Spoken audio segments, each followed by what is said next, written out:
If you took these things, trust, mutual commitment to sticking it out with one another, structure, comfort, knowing your own needs, knowing the needs of your partner. If you applied this to money, can you see how this would shift your relationship to money?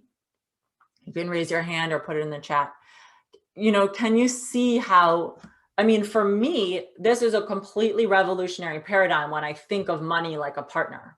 First of all, most of us don't trust money at all, right? Most of us think money sometimes comes, then money goes. Money, maybe in your childhood, money was erratic. I definitely had an erratic money childhood. Some months there was lots of money, and other months there was not enough. So there was like this, feast and famine mentality. So your attachment style in relationships can actually very much mirror your attachment style with money. And Carmen says, it sounds like we're building a secure attachment with money. Absolutely. That's exactly what we're doing. And the goal is, if you want to go from surviving to thriving, you want to start to ask yourself, what is my relationship to money? Do I trust it? Do I really put my trust in money? Do I believe that it's going to be there for me when I need it?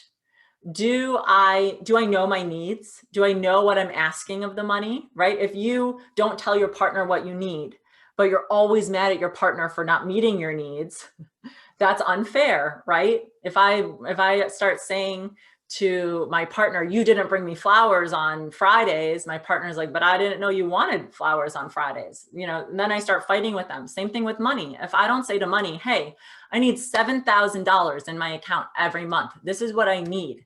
This is where it's going. It pays this bill. It pays my rent. It helps me invest in my business. It helps me purchase coaching. It helps me pay for my car. I have to say to money, this is how much of you I need. These are my expectations of you. That changes things, right? Can you see, if I start saying to money, this is what I want for you? And then we also do our part. Now, what's our part with money? Well, mostly our part with money is just to believe that it's going to support us and to do the next right thing. So you want to work for money. All of us do. Most of us don't actually want to sit on the couch all day and just watch the money come into our account. That's fun for a time, but most of us actually want to be producing. We want to be creative.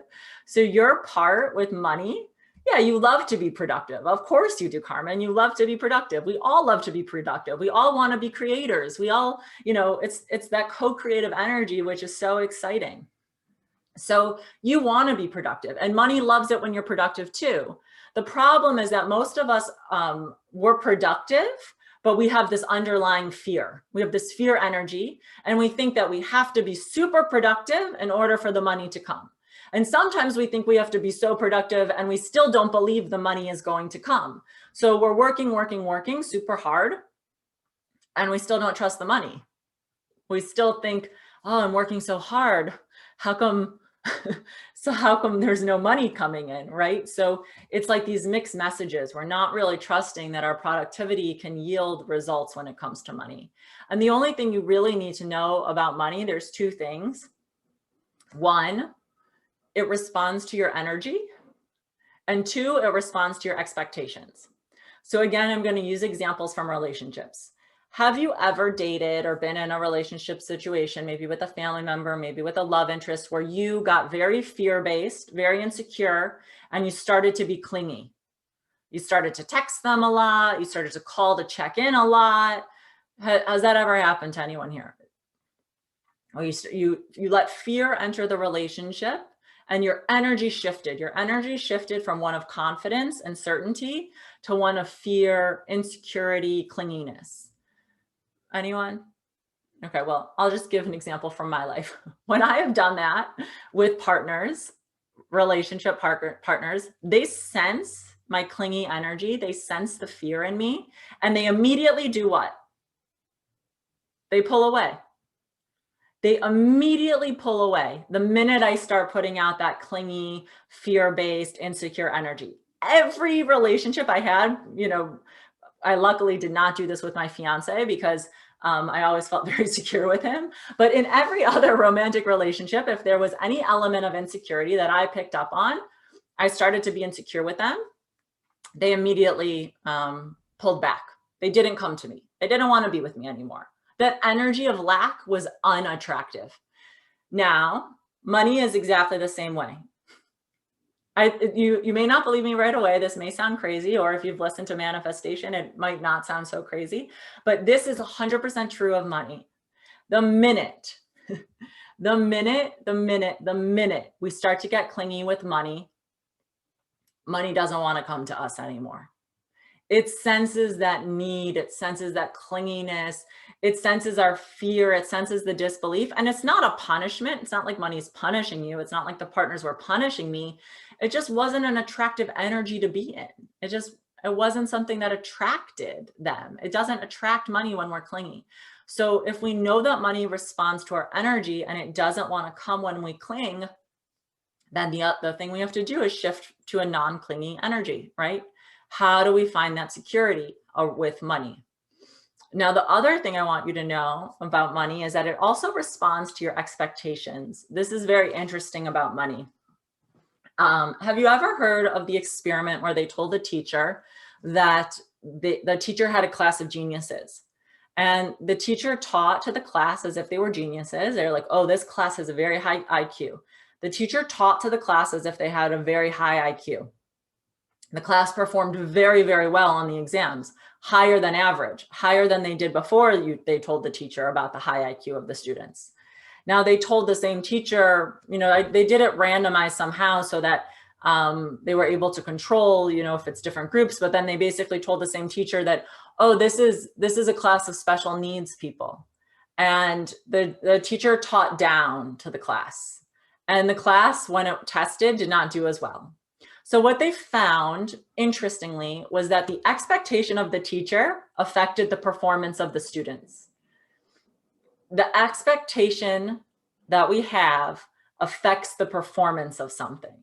And we know this in our own lives, right? If I do a project expecting the project to succeed versus if I do a project expecting the project to fail, which one is more likely to succeed, right? Something that we expect to fail almost never succeeds. Money is the same way. When I expect money to show up for me, when I expect money to be stable for me, when I expect money to support me, when I tell money my needs, hey, money, I have a need for $7,000 in my account this month. It's going to my car, it's going to my rent, it's going to my business. Here are all the things my money is going to. When I say that to money and I expect it, I expect it to fulfill it, money responds. I have so many examples of this in my own life, I can't tell you. And I want you to think in your own life, maybe as an exercise after this Q&A, can you think of examples where you had an expectation of money? And I've heard this referred to by another coach, Amanda Francis. She calls them energetic minimums around money. Like, can you think of what your energetic minimum is? I had never thought of it that way. I just thought like, I'll always be able to pay my rent. Like I just had this expectation in my life. I'll always be able to pay my rent. I'll always be able to pay my car. I've never missed a rent payment. I never missed a car payment. Even in the very beginning when I was like really hustling to start my new business, I had that expectation. Then I had some very large expectations around money. Like for example, I expected to get a scholarship to go to college, and I did. I got a scholarship. Money came in for that. Now, it's not logical, but it's an expectation that I had.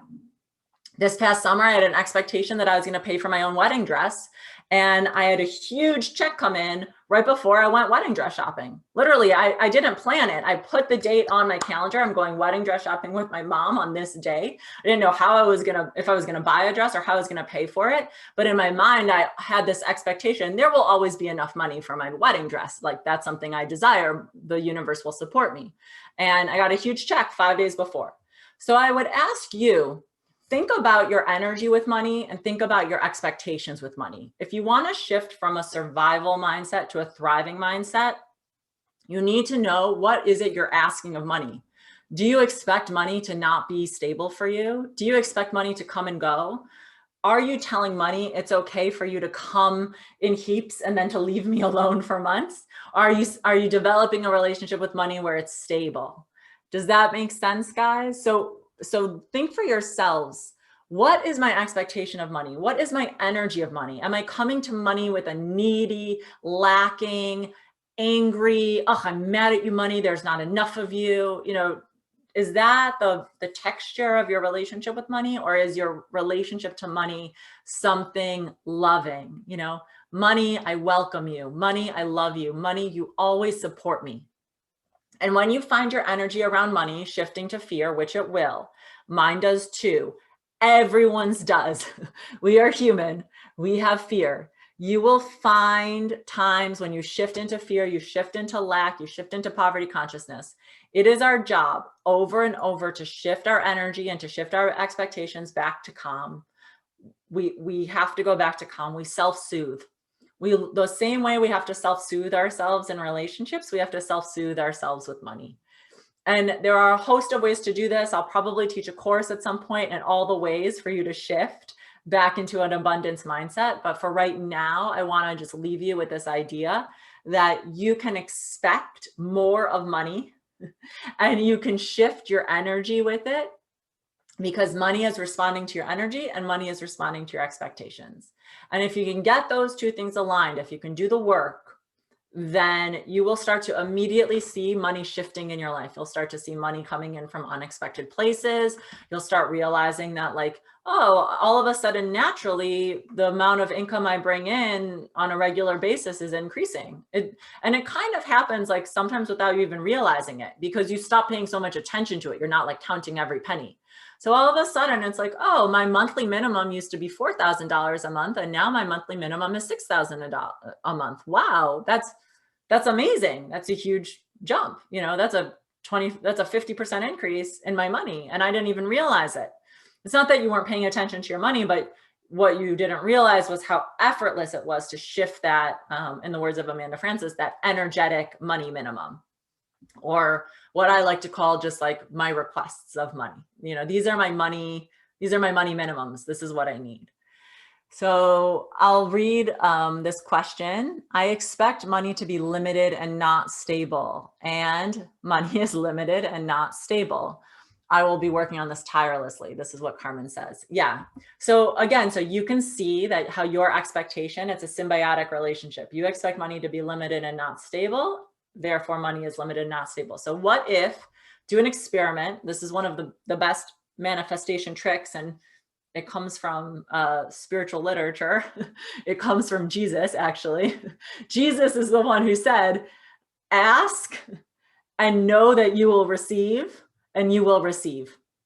So even in the asking, it says, know that you will receive. He doesn't just say ask. He doesn't say ask and then expect me not to fulfill my side of the bargain. What kind of higher power would that be? You know, Jesus says, ask and know. And if you can't know in the beginning, that's okay. But what you can do is you can act as if. So Carmen, my question to you would be, if you were a person who money was unlimited for and stable, so take the opposite of what you say. If you were someone who had stable money and unlimited abundance, how would you show up in the world? How would your energy be different? How would your interactions on a daily basis be different?